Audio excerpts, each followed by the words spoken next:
Here's some practical tips for concealed carry and what people get right and wrong about carrying a firearm. Jumping into concealed carry can be overwhelming, so in this video we're going to show you how to conceal carry effectively, where to position on the body, and some common misconceptions people have about owning a firearm. And then at the end of the video, I'm going to show you how to incorporate all of this information to create a concealed carry rig that works just for you. As soon as you get into the concealed carry community, you're sort of hit with all of this kind of lingo. AIWB, strong side, weak side carry, retention, printing. I think a lot of people don't know what the hell this stuff means. A lot of these terms are really important when you're trying to figure out how to carry safely, effectively, and comfortably. Yeah, sure. And one of the first steps is figuring out where you want to put it on your body. And this is called your carrying position. Once you've found a reliable holster, there are a few ways that you can carry. There's outside the waistband, which is where you just clip it right outside your waistband. And then there's inside the waistband, where you can clip it inside between your waistband and your body.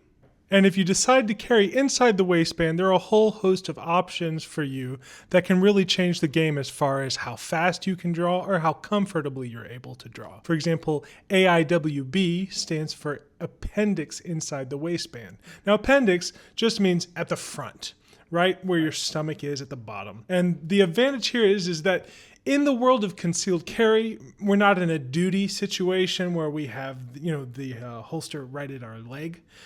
This is the fastest way to get to your gun and reliably be able to put rounds on target and downrange.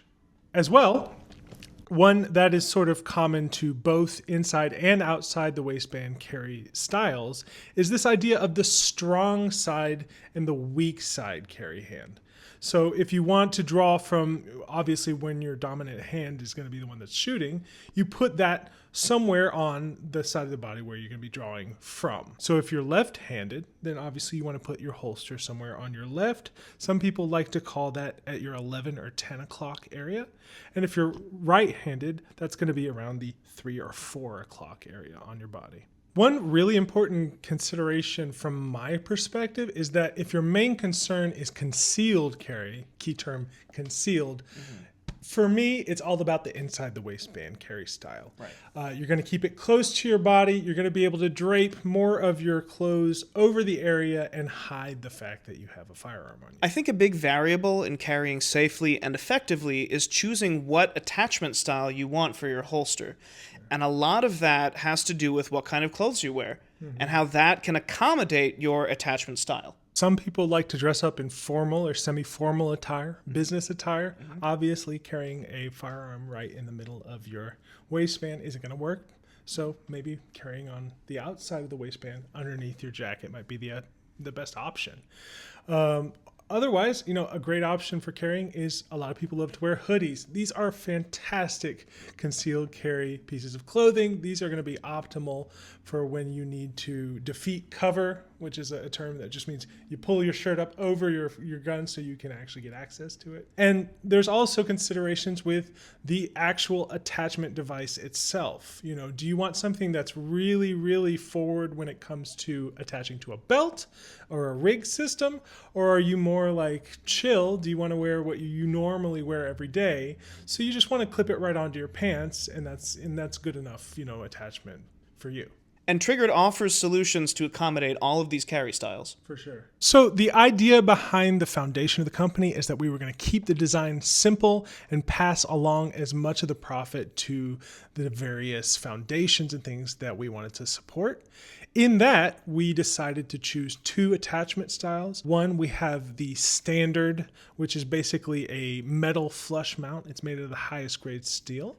And what that accommodates is if you're somebody who actually really enjoys wearing a belt inside the waistband, this is going to grip onto that belt really, really nice and leave a nice profile for your carry. If you're somebody who is usually a little bit more casual, you want something that can either accommodate a belt or not.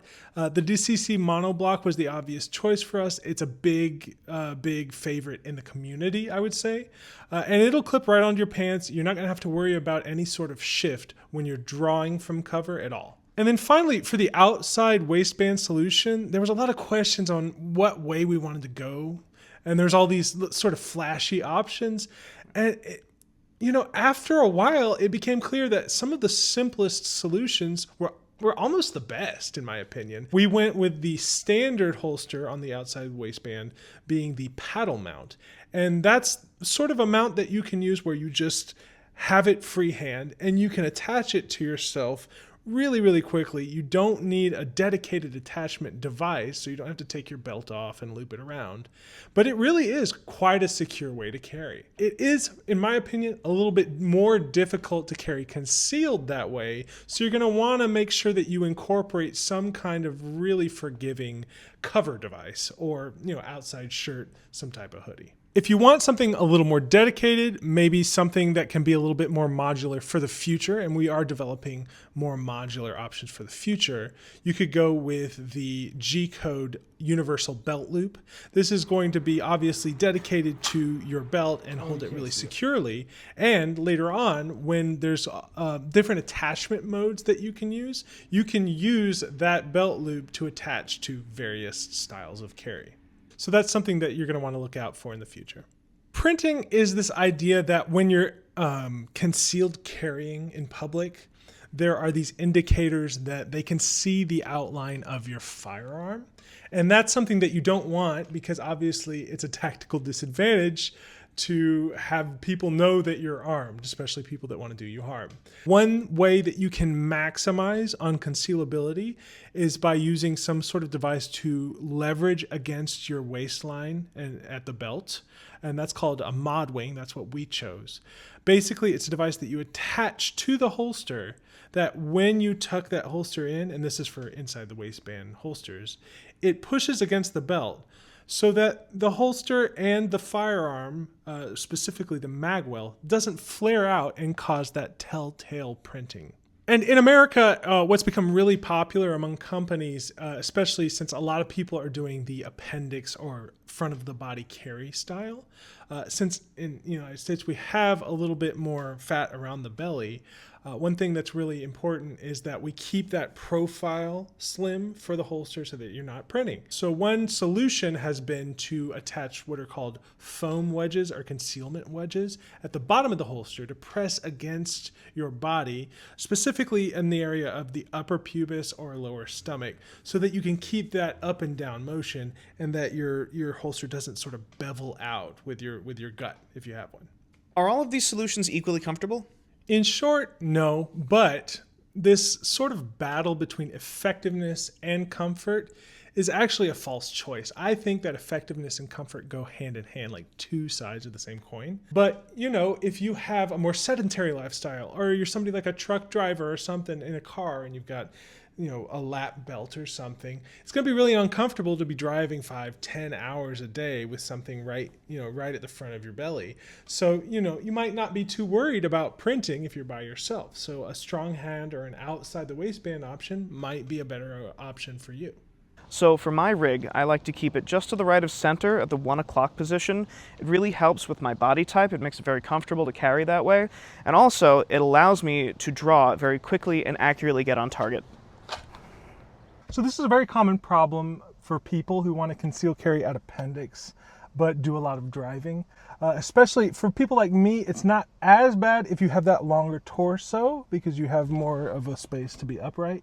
But the gun still can pinch in towards your body and be uncomfortable. So I would recommend just sort of adjusting it to get it out of the way of as much of your body as possible. And then, with the consideration of the seat belt, if you're driving, the belt can sort of exacerbate a lot of that. So what I like to do is tuck the belt beneath the gun rig and your body, so you still have the seat belt retention as well as retaining your gun in a more comfortable way. There are a ton of misconceptions about what it means to concealed carry. A big one is that you should feel obligated to intervene in any dangerous situation, but not only that, you're also primed to commit violence, and you're somehow irrational. So there's a concept of good guy syndrome, and it means that just because you believe that you are doing the right thing, that everyone around you, including law enforcement, will believe that same thing. This is a very common misconception.